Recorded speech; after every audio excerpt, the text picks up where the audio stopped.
Okay, yes, this is Chuck Fasst coming at you on yet another Squatch Quest.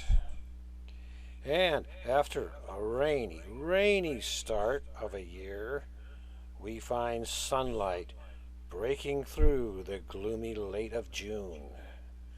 June 22nd, to be exact, and we have 5 days of outdoors in front of us.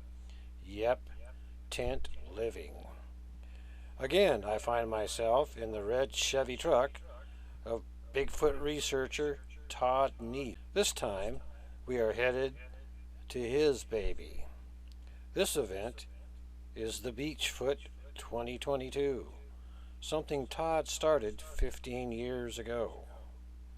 You might call this an exclusive event, as it is not open to the general public. This is a get-together for the Bigfoot researchers, experiencers, curators, personalities, and their peeps. One thing about this event is you got time. You got time to ask questions. You got time to say something. You got time to answer questions. You got time to go fishing. Climbing a mountain, walking along the stream, face to face only in my dreams. I've felt the presence, I've heard the screams, not online. Got me a little cutty here. Magazine, 'cause I believe in you. Whoa, whoa, whoa. We're rolling in to Beachfoot 2022. Whoa, whoa, whoa, 'cause I believe, Eric.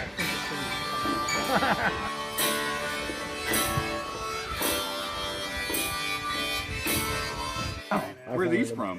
These are from Bossburg, Washington. Up by Colville. Yeah. Are these the original? The original, Yeah. these are the crippled tracks, yeah. And these, So I think I saw. Were you guys at Middleland Falls? yeah, Yes. you stopped by and Yep, see I did. us. Yeah. I recognize them now. Fantastic. Yeah. This is original. This is original. Excellent, excellent. I was like, I hear Shane's voice. I'm like, wait, what? It's my Scottish brother. Yeah, that's right. We are Scottish brothers. I wonder, Oh, easy. Yeah, I met these guys up in Middleland Falls. Yeah. were you the one that put us in touch with Cliff? Yeah. Oh, Yeah, fantastic. yeah. Okay, well that's led to us being here. So. Hello.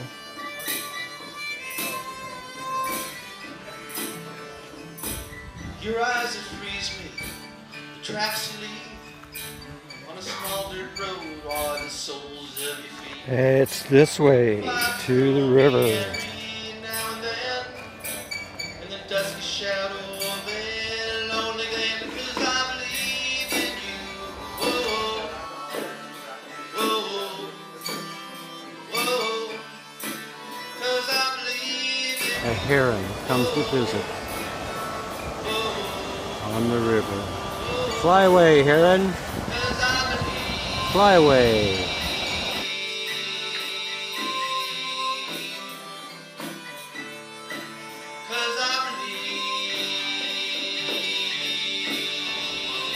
Casey's out here hand grabbing these crayfish. A minute and he won't even bother kicking and screaming. Just want to show them to your grandma? No? What if she might like to see the crawdad? She's like, alright, she's like, I'm not into it. What does she see? Casey sees something in the river. And there she goes.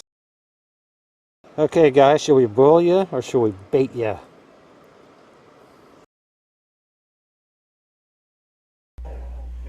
Come Friday evening, we were treated to the sounds of none other than Dave Osborne. Look for additional YouTube vids of his songs here.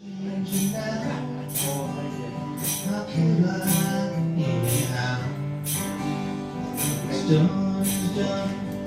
I'm a fool slave. She caught me if I could lie in a pool of tears forever. 'Cause I know, girl, there ain't no getting nowhere. I could hide away these tears forever.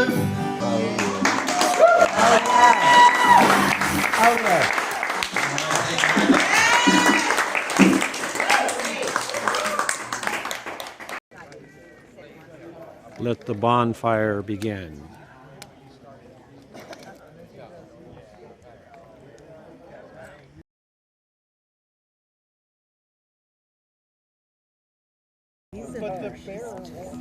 We planked my trout for a midnight snack. She is sweetie. Let me tell you something. Let me tell you something. With a little musical accompaniment Yeah. from Dave Osborne. I talk about this map, but I didn't show it to them because at that time I had to still keep my word to the stores. He was a federal agent who gave me this picture, and they would have loved to show it in the movie, but I couldn't do it at that time. So I've got about a dozen people that have seen them around the dump. Yeah. And the guys that work in the dump, it took us a long time to get them to where they would actually admit, yeah, they're here and we see them. But what happened was, since that movie was made, they strip logged everything all the way to the road, which is a violation of state law. Right. They logged everything to the road around there, and they put this massive, expensive, huge 10-foot fence with barbed wire all the way around the whole acreage there. Very expensive. And we said, well, what's the official purpose here? They said, well, there's people that will come and scavenge, and the thing is, there's no point because there's already a gate at the highway that you can't get past. Right. And it's a locked gate, and nobody's going to walk that quarter mile in there, no meth head. They're trying to keep the Bigfoot out. In the morning they come in there and there'd be 10 of them. And every time we do a dump run, we tease them about it, and they know what we're talking about. Yeah, this right here, the highest branch torn was 16 feet up, and this had, while they were up past up the hill, this had been pulled over, and the branches had been torn off of one side and made into a bedding pile, which is pictured right here, and this is the one that's still hanging down, and they had torn these branches off. A Bigfoot attack near Galice, Oregon. It was the Alameda gold mine, and he interviewed the guys because the gold mine covered it up because they were afraid they were going to lose employees. They had a lot of people that worked there, and that whole account there is. And I found it. It's completely unknown. It was in this old magazine. It was completely out of print, and from when he was a young man, he actually because it happened 15 miles from his cabin. There's nothing they can do about it. It's inevitable that the body will be found or something. And you can't simply keep going on like we are without putting something as a contingency out there. That's why I'm working with the Native Americans.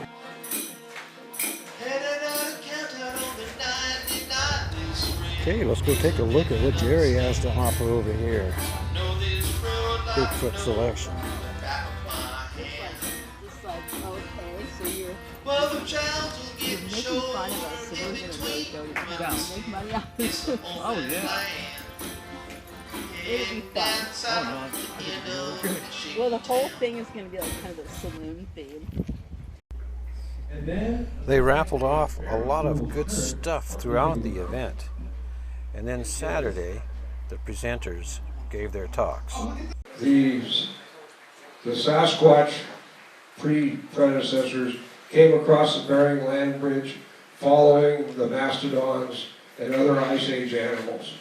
The camels, the horses, amazingly enough, they spread across the United States, and there's a magnificent place in northeast Nebraska where they were covered up by a large a large flood and sand, and it preserved their bones in multi-layers, so definitely they came across. The Yeti has been widely acknowledged now as a snow bear, a type of Tibetan snow bear. Although there are some people that still believe they wander around as bipedals. The next part of my book, my presentation, is based heavily on the footsteps of the Russian snowman, that's the title, by Dmitri. Dmitri was also part of the Scientific Institute in Russia. These people traveled widely, and it took them a long time to get to where they went to do research. It wasn't like here in the Pacific Northwest where you could drive 2 or 3 or 5 hours and be to these people, be to where you wanted to be. Most of us know that in the Colville Indian Reservation, a lady was abducted, came back about a year later to the reservation area, and she had an infant with her. The infant was a female that grew up rather mishappen and led a rather tragic life, ending it in the Tacoma area. She passed on. But she couldn't adapt to human standards. Zaina was captured because of, again, raiding food, and they imprisoned her in a variety of different places. And to her, this is something I think we can translate almost straight over here. One thing she did was she would dig a hole at night in the ground. She had very strong claw-like nails. She'd dig a hole at night in the ground to sleep in, probably to conserve energy for sale. She also had children by at least 4 different hominid fathers. The thing was probably standing like this going into the woods. There's a game trail. Steve drives in. It turns like this to look over its shoulder to see his truck. It drops this. Probably had many more in its hand, and disappears. This is a pile of licked rocks. These rocks here, if you saw the original photograph, are very light colored on top. These rocks here are embedded. What the thing was obviously doing, it doesn't show the perspective very well in this photograph, but it had the ability to sit right there, take them off this pile, look for nutrients, put them on this pile upside down, and then I guess leave. This area right here, I grew up 25 miles this way, okay? There are probably at least 2 in this LC drainage right here. There are probably at least 2 resident Bigfoots. Their tracks have been found on BigFoot Mountain, on Flat Top Mountain. I've found those. Mushroom pickers have reported them to me up there. A fisheries guy, now retired, who worked at the hatchery above LC, the town of LC, he found a whole long line of tracks in 1968 after a landslide. There's some muddy water. Keep in mind those 2 books. One is generally cultural, the other is sightings. But again, the sighting book, you have to read carefully to see what he's really saying. Okay, thank you very much. All of these things are super crucial. When we're out, it is very important to know your what to wear, what to pack. Your plants and identification is super crucial. Because there are deadly lookalikes of almost any plant. You look for a wild carrot, you can pull it out of the ground, and it's you know, smells like wild carrot, it's a wild carrot, but it also looks very similar to poisonous hemlock. So we want to be really careful about what we're doing and knowing exactly what we're looking at when we're out there. This is a picture of a Phamatopsis mucinae. These are medicinal. You probably see them on trees all over the place. And they're kind of hard to get off the trees, but once you do and you can saw them up, you can put them in bone broths and teas and whatnot. So next up was Casey Miller, outdoor woman and self-avowed crawdad slayer. And she has logged a lot of miles in the outdoors. How you dress And she started off with what you need to wear to keep yourself safe when you're out there. Then she proceeded to launch into the edibles and the medicinals that are out there at your fingertips. The plants and herbs and mushrooms that are available to those who can identify them. And that is the key for your own safety. So layering is really important. Something that my dad taught me when I was a little young girl. He always told me about layering. Some of my favorite fabrics that I like to wear. Wool. Wool, this is my favorite sweater. Yep. Wool is going to get wet and stay wet, but it's going to keep you warm. And that's really important, especially when you're in an environment like this where every 5 minutes the weather can change. I like to be in the forest. I grew up in these woods, and this is my home. But it seems to me that I have a visitor on a lot of occasions, and he always leaves me a foot track or fingerprints or these little structures or right outside of where I'm sleeping. I mean, this was right outside my front door. Sounds like he has it. The whistle man was just kind of a thing that we talked about on the reservation. Was you don't go outside at night because the whistle man can get you, or you can't whistle at nighttime. If you hear a whistle, you just ignore it. You don't ever respond to it. But I remember one time that it snowed and there were some foot tracks outside. And I said, Dad, there's footprints outside. And I remember hearing him talk to my mom, and he said, whoever made those footprints had a really big foot. And I remember him talking about it. And just like I said again, this individual I think I've had around me my whole life, and watched me grow up. I see him in my dreams. I've heard him. He makes noises, and he leaves me these little structures and fingerprints and footprints, and I've seen whole trackways. And the other day when we were up there, as a matter of fact, I found some insane, huge foot tracks. I, for some reason, have had these experiences since I was a little kid.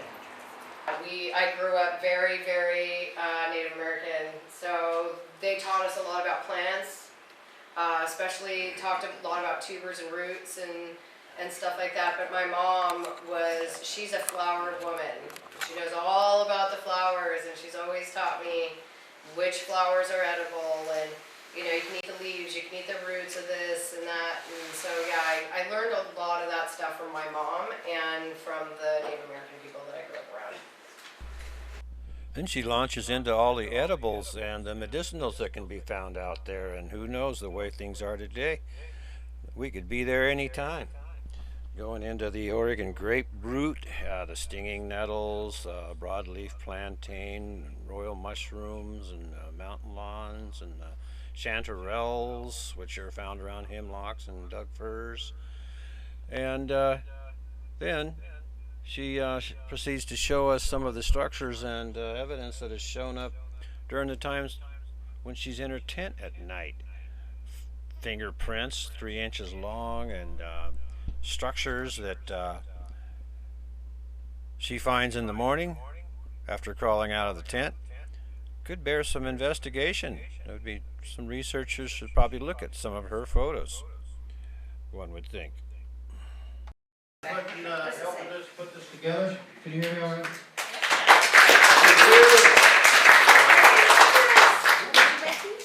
Okay, so this is a different presentation than I've given before. We've got a lot of things to cover, so I'll try to do it within the hour, take a longer time. This is our logo for our nonprofit research organization, American Primate Conservancy, based out of Mount Hood, Oregon.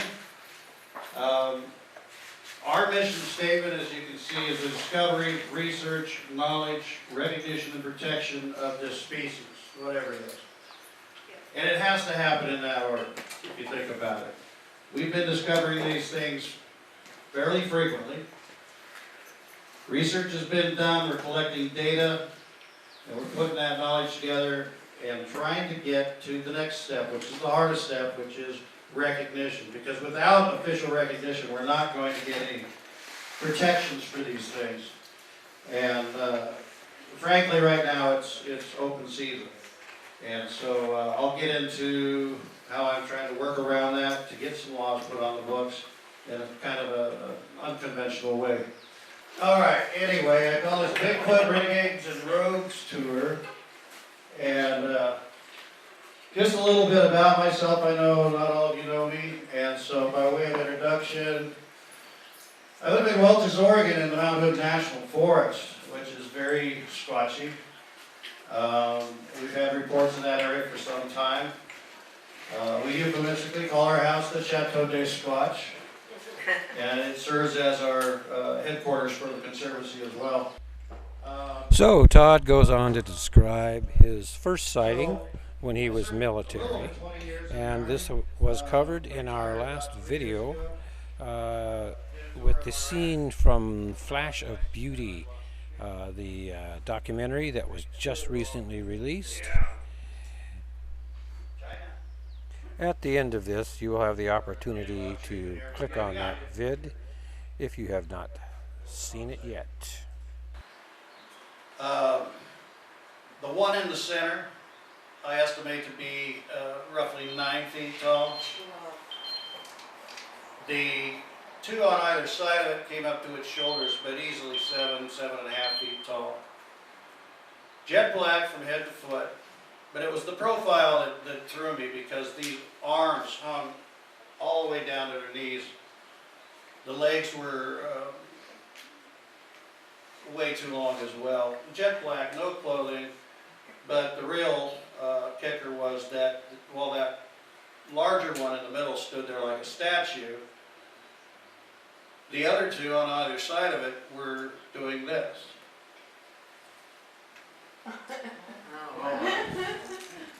And these long pendulous arms swinging below their knees.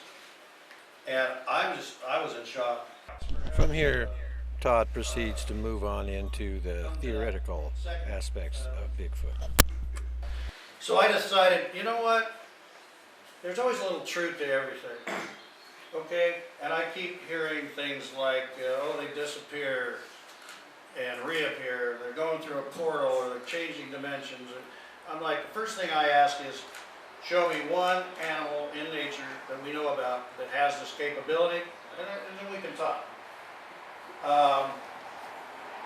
But people keep seeing certain things, so I've decided to start stepping on that third rail of Bigfoot research, and that's getting in between the biological scientific side and the paranormal side and see if we can't come together on some issues. Because I do believe they saw whatever they claim they've seen. It's their interpretation of it that I have issue with. So, on that note, we're also going to talk about this Bigfoot eyeshine theory. Has anybody ever seen Bigfoot eyeshine? Okay, got a couple. That's one that I put in the paranormal category. And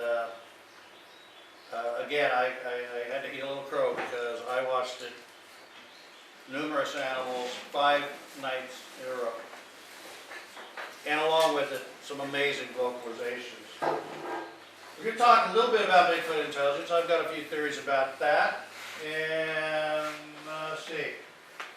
So we're going to talk about that one stage that we're at right now, and that's the recognition part. And that's the hard sell, is to get them officially recognized. And there are methods to doing that. But we'll get into that a little bit.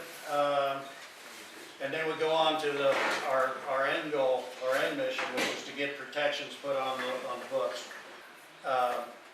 You know, how can we make the paranormal normal?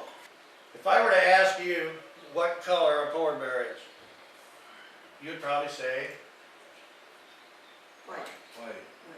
wrong. Polar bear doesn't have one white hair on its body. Polar bear fur isn't technically white, it's translucent, and their skin is actually black. If you were to shave a polar bear, and I don't recommend anybody do that, you would see, Without help. you would see that their skin is actually black. So how do they appear white? The outer coat consists of guard hairs. That is to say that you have a base coat, and then just beyond that, dogs have that, right? So you have guard hairs that just extend a little bit longer than the base coat. And in the case of the polar bear, these guard hairs are devoid of pigment, and they are clear, hollow tubes. Fiber optics, you can put a light to the end of this, and it will carry it and transfer it all the way to the other end of it. But if you can imagine, if they have this capability, they're not only drawing in the light, but they're also drawing in the surrounding colors around them, which would be the ultimate camouflage, right? And so my friend in his native language says, "Oh, Kage," which means hello, friends. And sure enough, within about 20 seconds, out of the dark, a set of eyes look like eyes. And I'm looking at him like, is that what I think it is? He goes, yeah. And a few seconds later, over here, another set of eyes. We had at least one, sometimes two, as many as three at the same time. And it wasn't just these glowing eyes, but it was the vocalizations that accompanied them that sealed the deal. It is a light reflective surface located between the optic nerve and the retina, like we talked about, and it works like a mirror. This layer reflects light back onto the retina, thereby amplifying it. So this is what I think is behind that. We've got these giant eyes that are got that huge tapetum, and it's amplifying it, but reflecting light to the point where we can make it out. Oh, Kage! I want to talk with our Creator. I want to ask the Creator for your happiness and your safety, and you know, because we have the COVID thing going around. So I want to pray for your happiness and your safety for your family. And if you want, Gigo, which means come closer. 4 times within about 10 seconds, like 60 feet away. And I'm like, I want to look. But they, sure enough, they came closer. But I got within about 40 feet of the thing before it finally turned and said, I'm out of here. It left. But he still talks about that crazy white man. But I had to do it. No, because I believe there's something else out there. I call it PIQ, which is Primal Intelligence quotient. We're talking about academic intelligence, or AIQ versus Primal Intelligence quotient. Who's smarter? The International Union of Conservation of Nature, the IUCN, which is based in Stockholm, Sweden. These are the folks that have been given international permissions to not only monitor the health of various different species, but they have what they call the red list, which is, it's not just threatened or endangered. There's 9 categories. There are actually some passages in the Endangered Species Act that provides the opportunity, it fits these creatures to get protections enacted even without a type specimen, even without formal taxonomic credentials. These are all the tribes in the United States, and this doesn't even count Canada. These are Indian reservations. They're not tribes. A lot of them are consolidated reservations, but they are literally all those orange spots you see there. Those are literally nations. They're given national status. We have foreign nations, or they might call us foreign, but we have nations dotting our country, and they have complete autonomy on those reservations. They get to make their own law. Now, working with 5 different tribes currently, I've written an initiative draft. So I titled this the Omaha Nation's Tonga Protection Act. This is how you can contact us. AmericanPrimate.org is our website. AmericanPrimate@AOL.com is my personal email. If you have any questions or whatnot, please do not hesitate. All right, thank you.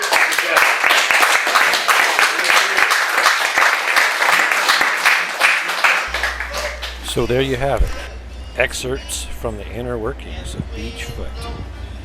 Todd had plenty to say. In fact, you might watch for an upcoming vid of the full lecture. And as the sun sets over the ocean, let the BigFoot bonfire commence. There you have it, folks. A first look at the inner workings of BigFoot. For many of you, for the first time. Now those of you who have BigFoot social platforms, be sure and add this in to your timelines so that your peeps can check it out too. That's how it works. If you want recognition, we need to share and share alike. For sure, leave a comment. Tell us what you thought, who you are, and where you're from. And of course, feel free to subscribe for the next vid. This is GearHeadsWorld Productions, out.